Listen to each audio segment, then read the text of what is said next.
अस्सलामुअलैकुम वरहमतुल्लाहि वबरकातुहू। औज़ुबिल्लाहि मिनश्शैतानिर्रजीम। बिस्मिल्लाहिर्रहमानिर्रहीम। అల్హమ్దులిల్లాహి వస్సలాతు వస్సలాం అలా రసూలిల్లాహ్।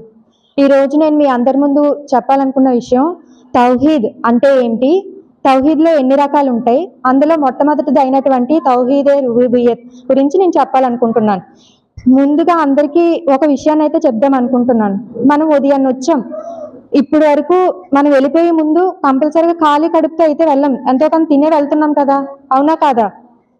తిని వెళ్తున్నాం। అలాగే ఈ రోజున మనం ఈ క్లాస్కి వచ్చినందుకు అల్లా యొక్క జ్ఞానాన్ని, కొన్ని కొత్త విషయాల్ని ఎన్నో కొన్ని తెలుసుకునే వెళ్ళాలి। వెళ్ళే ముందు మిమ్మల్ని మీరు ప్రశ్నించుకోండి, నేను ఈ రోజు ఏం నేర్చుకున్నాను, నేను ఇది వరకు నాకు తెలియకుండా తప్పులు చేశానా, ఆ తప్పుల్ని అయితే ఎదుట నేనేం సరిదిద్దుకోవాలి అనే విషయాల్ని మీకు మీరే ప్రశ్నించుకోండి। మొదటిగా ఈ రోజు నేను చెప్పబోయే అంశంలో తౌహీద్। తౌహీద్ అంటే ఏంటండి, ఎవరికైనా తెలుసా? తౌహీద్ అంటే ఏక దైవారాధన। తౌహీద్ అంటే ఏంటండి? ఏక దైవారాధన। ఏక్ అంటాం, ఏక్ దో తీన్ అలా చదువుతాం కదా, ఏక్ అంటే ఏంటి? ఒక్కటి, ఒక్కరే। అంటే ఏక దైవారాధన అంటే ఏంటి? ఒక్కరే దేవుడు, ఆయననే మనం ఆరాధించాలి। తౌహీద్ అంటే ఏంటండి? ఏక దైవారాధన, అల్లాహ్ ఒక్కరే, ఆయన్నే మనం ఆరాధించాలి। ఇప్పుడు అల్లాహ్ సుబ్హానహు వ తఆలాకి 99 పేర్లు ఉన్నాయని మన అందరికీ తెలుసు। అందులో అల్లాహ్ అంటాం, అల్లాహ్ అనే పేరుకి గల అర్థం ఏంటండి, ఎవరికైనా తెలుసా? అల్లాహ్ అంటే ఆరాధనకు అర్హుడు। ఏంటండి అల్లాహ్ అంటే? ఆరాధనకి అర్హుడు, అంటే మనం కేవలం అల్లాహ్ను మాత్రమే ఆరాధించాలి। దాన్నే కదా తౌహీద్ అంటే ఏంటి? ఏక దైవారాధన, ఒక్కరినే ఆరాధించాలి, అదే తౌహీద్ అంటే। దీన్ని దివ్య ఖురాన్ సూరా జారియాత్ 51వ సూరా 56వ ఆయతలో ఖురాన్లో ఈ విధంగా చెప్పబడింది, వమా ఖలకతుల్ జిన్న వల్ ఇన్సా ఇల్లా లియాబుదూన్। అంటే నేను జిన్నాతులను మరియు మానవులను కేవలం నన్ను ఆరాధించడానికి మాత్రమే పుట్టించాను। మనం దేని కొరకు పుట్టామండి? అసలు అల్లాహ్ సుబ్హానహు వ తఆలాని ఆరాధించడానికి మాత్రమే మనం పుట్టాం। కానీ మనం ఈ రోజున ఏం చేస్తున్నాం, మనకు తెలియకుండానే చాలా విషయాల ద్వారా అల్లాహ్ సుబ్హానహు వ తఆలాకి మనం సాటి కల్పిస్తున్నాం, భాగస్వామ్యాన్ని ఇస్తున్నాం। అది ఏ విధంగా అనేది మనం మాట్లాడుకుందాం।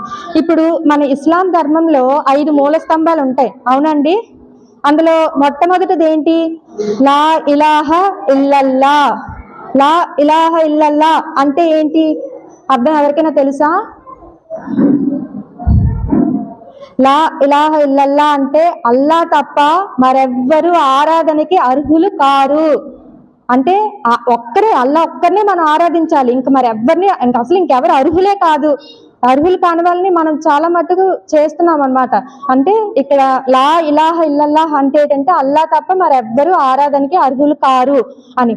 ఇప్పుడు ఒక హదీస్లో హజరత్ అబూ సయ్యద్ ఖుద్రీ రజీ అల్లాహ్ తఆలా అన్హు వారు హదీస్ ద్వారా చెప్పారు, మహమ్మద్ ప్రవక్త సల్లల్లాహు అలైహి వసల్లం వారు సహబాలతో చెప్తున్నారనమాట, ఏంటి?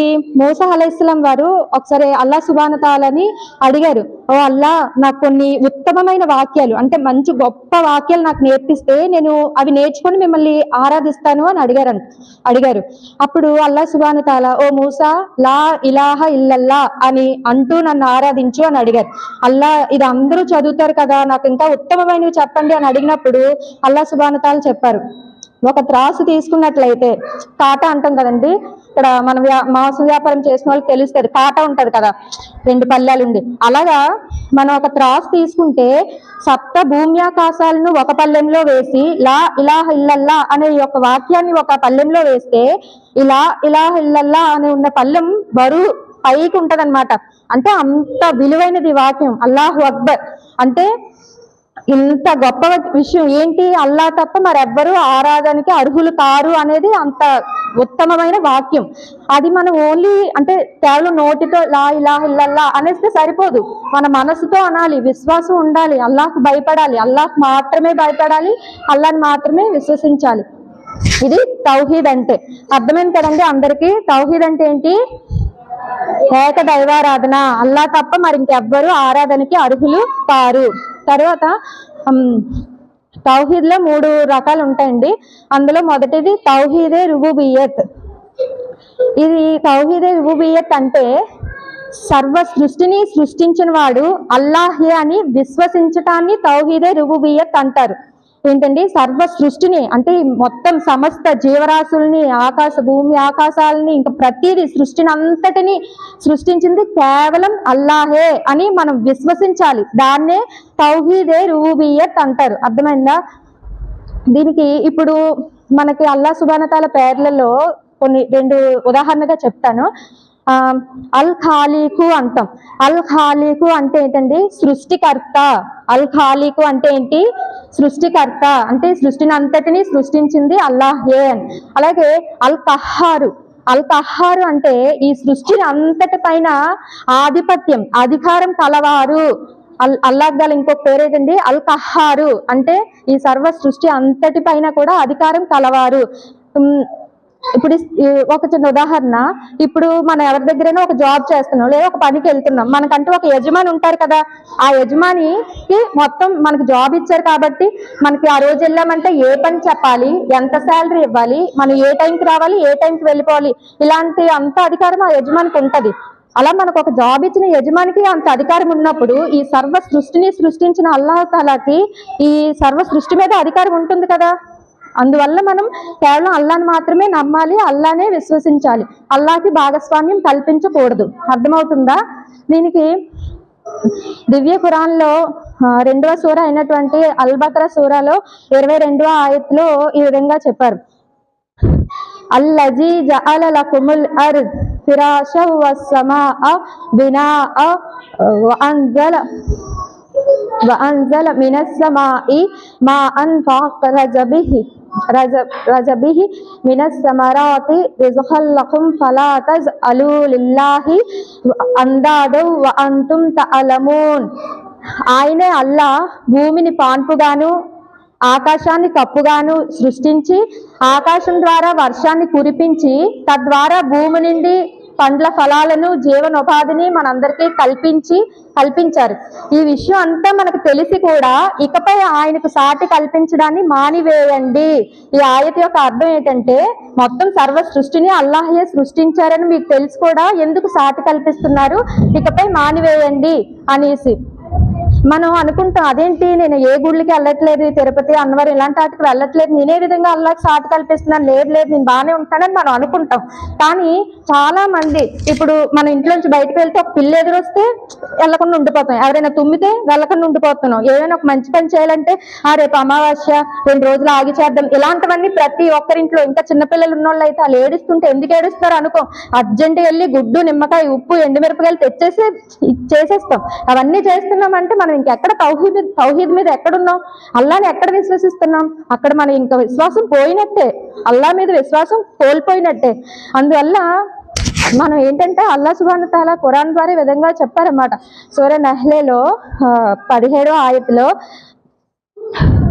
అఫమై యఖ్లుక్ కమన్ లా యఖ్లుక్ అఫల తదక్కరూన్. అంటే సృష్టించిన వాడు అసలు ఏమి సృష్టించిన వాడు సమానమా, అఫల తదక్కరూన్, ఇది మీరు గమనించలేరా అని మనల్ని చెప్తున్నారనమాట. అంటే సర్వాన్ని సృష్టించిన వారు అల్లా అనుకుంటున్నాం, అదే కదా తౌహీదే రుబూబియత్ అంటే.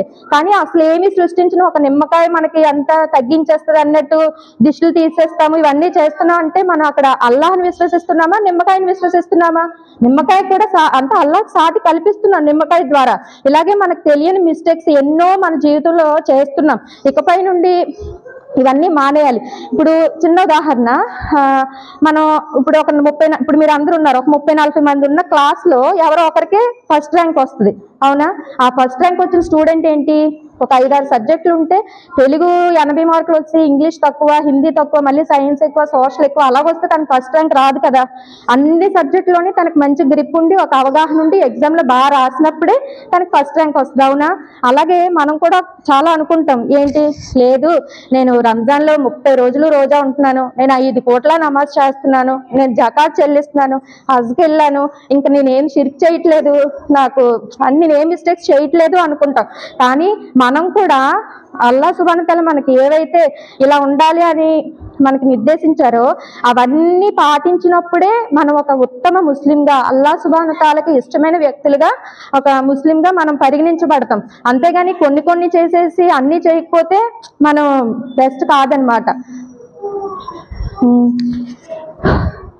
తర్వాత మనం ఇలా అంటే పెద్దవాళ్ళు, ఇంట్లో ఉన్న ప్రతి ఒక్కరిలో ముందు పెద్దవాళ్ళు మారాలి. అంటే ఇలా పిల్లలకని దిష్టిలు ఇలాంటివన్నీ ఇక మీదట మన ముస్లిమ్స్, హిందూస్ కి మనకి చాలా డిఫరెన్స్ అనేది ఉండాలి అన్నమాట. అప్పుడే మనకంటూ తౌహీద్ మీద ఉన్నాము, మనం అల్లాని మాత్రమే ఇప్పుడు ఎవరైనా వచ్చి గబుక్కున చెప్తారు, ఇలాగ పోం కట్టించండి, ఇచ్చేయండి, వచ్చేయండి అన్నప్పుడు లేదు లేదు మేము అలా చేయం, మేము దువా చేసుకున్నాం, అలా ఏదైనా మీరు వాళ్ళకి చెప్పగలగాలి. అంతేగాని వాళ్ళు చెప్పారు కదని మనం వాళ్ళు పాటిస్తే ఇంక వాళ్ళకి మనకి తేడా ఏముంటది? ఇంకా మన తౌహీద్ మీద అంటే అల్లాహ్ ఒక్కరే అనే విశ్వాసం మనకి ఇంకేముంది? లేనట్టే కదా. ఇబ్రహీం అలైహిస్సలాం వారు ఆయన పిల్లలైనటువంటి ఇస్సాక్ అలైహిస్సలాం, ఇస్మాయిల్ అలైహిస్సలాం వారికి దిష్టి అది తగులుకున్న దువా చదివారు. ముయీజుకుమ బికలి మాదిల్ల హిత్తామతి మిన్కుల్లి శైతానిన్ వా హమ్మతిన్ వా మిన్కుల్లి ఐనిన్ లామతిన్. అంటే శైతాన్ బారి నుండి, హానికరమైన జంతువుల నుండి, చెడు చూపు చూసే కళ్ళ నుంచి సురక్షితంగా ఉండాలని, దేవుని సంపూర్ణ నామాలను సాధనంగా చేసుకొని వేడుకుంటున్నాను ఓ అల్లా అని అల్లాని మాత్రమే అడిగేవారు. వాళ్ళకి ఏమైనా అనారోగ్యాలైనా లేకపోతే కష్టం నష్టం ఏదైనా సరే అల్లాని మాత్రమే విశ్వసించాలి, అల్లాహ్ మాత్రమే భయపడాలి, అల్లాని మాత్రమే నమ్మాలి. ఏది చేసినా సర్వం ఎరిగినవాడు, సర్వం తెలిసినవాడు అల్లాహ్ సుబ్హానహు వ తఆలా ఒక్కరే. అల్హమ్దులిల్లా. చివరిగా దువా చదువుకుంటున్నాను. అనంత కరుణమయుడు కృపాశీలుడైన అల్లా, ఈ రోజున మేము ఎన్నో కొన్ని కొత్త విషయాలు నేర్చుకునే అదృష్ట భాగ్యాన్ని మాకు ప్రసాదించండి అల్లా.